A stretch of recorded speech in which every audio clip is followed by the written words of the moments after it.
Sobat pencinta catur, terima kasih sudah klik video ini. Selamat menyaksikan pertandingan antara RL Chess melawan Bapak Topi di Permata Hijau Chess Club. D4 kuda F6, gajah F4 London System. Ini adalah pembukaan andalan RL Chess sebenarnya dan dimainkan dengan pergerakan kuda F3. Kemudian C3, kuda C6, kuda B ke petak D2 dan kuda D7. Teman-teman, London System pembukaan yang memang enak untuk dimainkan di format catur seperti ini ya.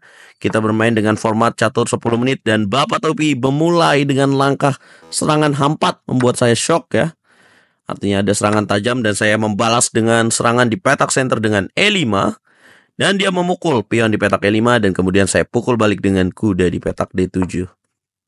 Nah loh, dan kemudian membuat gajah mundur ke petak E2.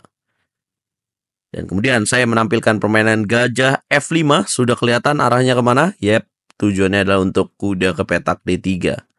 Nah, di sini agak bingung nih Bapak Topi nih. Saya lupa namanya, teman-teman. Ya, saya bagikan secara permainan ya, teman-teman ya. Tadi D4 memukul pion E5, saya rasa itu bukan pilihan terbaik untuk putih.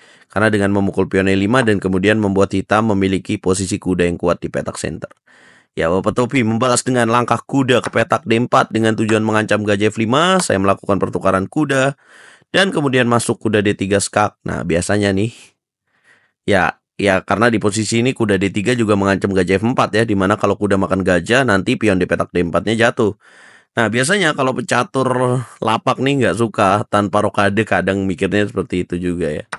Dan memang di sini ancaman kuda D3 sulitnya adalah akan memakan gajah di petak F4. Dan kemudian terjadi pertukaran gajah dan kuda di petak D3.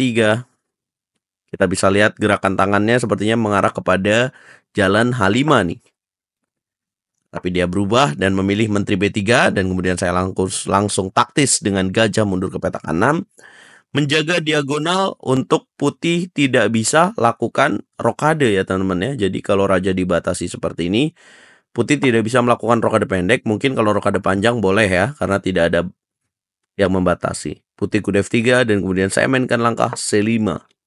Tujuannya menekan pion petak D4. Putih membalas balik dengan langkah H5. Terjadi pertukaran pada petak pion D4. Putih memukul balik dengan kuda. Ya, sepasang gajah dalam permainan terbuka. Tahu dong. Yes, pasti dong. Lebih enak buat hitam harusnya. Benteng 8, ancaman gajah pukul kuda, pin. Langsung putih lakukan rokade. Nah, mungkin sebaiknya saya rasa ya, setelah putih lakukan rokade, waktu itu saya pikir di pertandingan ini ya, di match ini, saya rasa gue salah, harusnya gue benteng C8 dulu supaya rajanya nggak bisa rokade kanan kiri.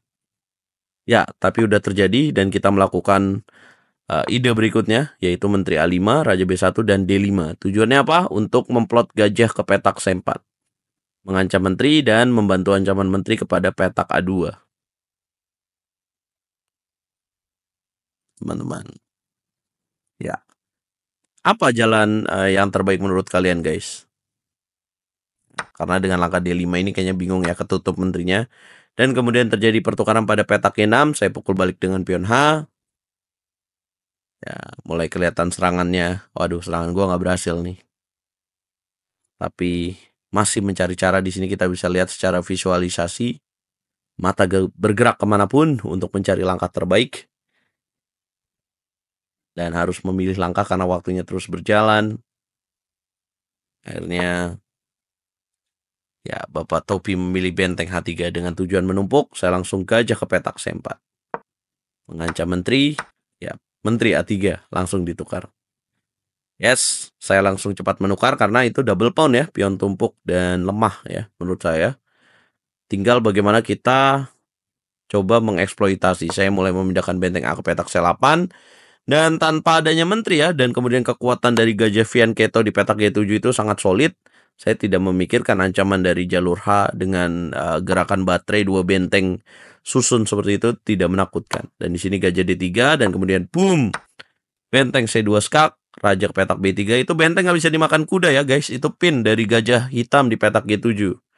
Kayaknya itu juga bingung nih. Kayaknya Mas Eno yang di belakang tuh, yang lagi nonton, gue baru lihat videonya, ternyata reaksinya lucu juga. Kayaknya itu bukan gratis bentengnya. Nah, Kayaknya bingung juga ya guys ya. Nah, buat kalian yang lagi nonton itu tidak gratis ya. Karena itu ada pin atau ancaman dari gajah di petak G7 mengancam Raja B2. Kemudian saya benteng F2, ya makin bingung lah. Nah, ini memang awal-awal saya bermain ya, jadi kayaknya saya dicari tahun ini siapa sih gitu. Karena yang memperkenalkan saya ke tempat ini atau yang mengajak saya ke tempat ini adalah Mas Edo tuh yang tadi tuh subscriber dari RL Chess. Ya, putih belum menyerah.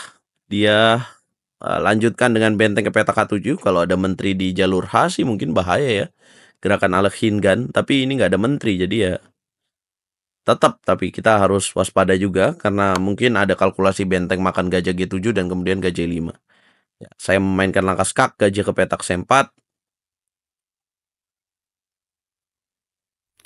Ya, pasti dapat pion di petak A2, tapi sebenarnya saya memiliki rencana lain, yaitu dengan karena terlihat dan boom, yes, benteng makan F4, dimakan dan benteng E3, dan inilah, dapatkan kuda di petak D4, kayak kaget bapaknya.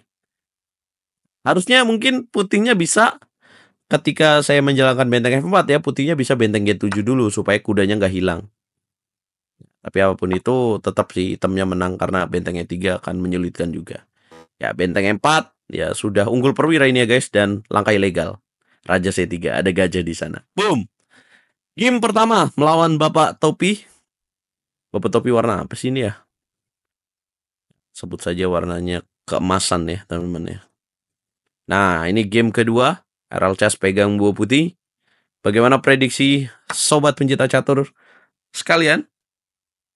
Ya, saya balik ya supaya kalian bisa lihat waktunya. Ini main 10 menit. Kira-kira saya pakai opening apa nih guys? D4, boom, kuda F6, dan boom, gajah F4. Ya, saya mau nunjukin aja, begini nih cara main London System yang benar. Tapi kayaknya Bapak Topi Kemasan ini udah kena mental ya, jadi langsung salah E5.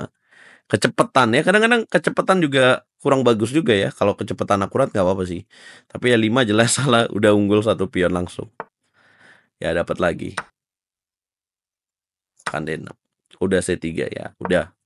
Untuk di level permainan catur ya ini udah unggul besar ya, apalagi di opening sudah dapatkan titik kelemahan pada petak D6 dan udah unggul satu pion teman-teman. Tinggal bagaimana kita memaintain, menjaga keunggulan ini, kalau bisa diperbesar lebih bagus lagi.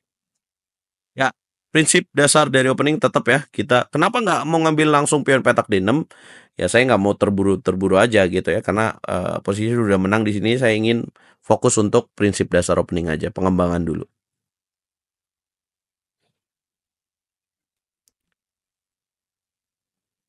Kuda ke petak F6 dimainkan, dan gajah ke petak C4, gajah ke petak E7, kuda F3. Ya teman-teman, ini bermainnya di hari raya Idul Adha ya teman-teman. Ini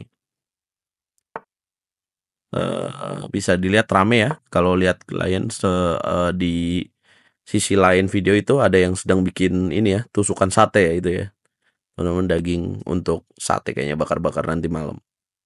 Ya, pertandingan dilanjutkan, saya dengan menteri D2 terus menekan pion di petak D6. Bingung pastinya karena solid memang putihnya. Caelah solid. Ya, karena tidak ada gerakan di sini. Ya, enak sekali main di permata hijau ya, ramah-ramah dan malah disambut dengan baik. Caelah. Orang Indonesia pasti ramah-ramah dong. Menteri ke petak C7 dimainkan dan kemudian saya gajah tarik mundur ke petak A2. Menteri D2 buat apa tuh? Ingat teman-teman, kalau kita menuju middle game, sederhananya adalah untuk mengoptimalkan perwira kita tuh. Jadi dua benteng kita bisa aktif, dua benteng putih.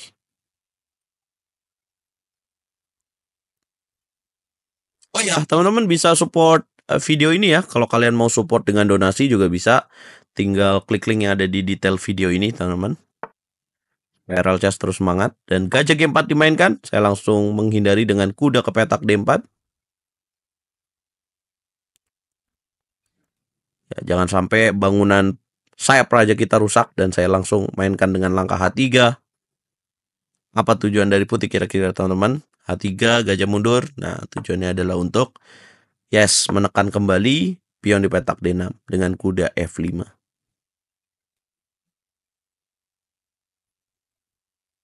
Jangan lupa yang nonton juga sempatkan untuk like dulu video ini, gratis guys.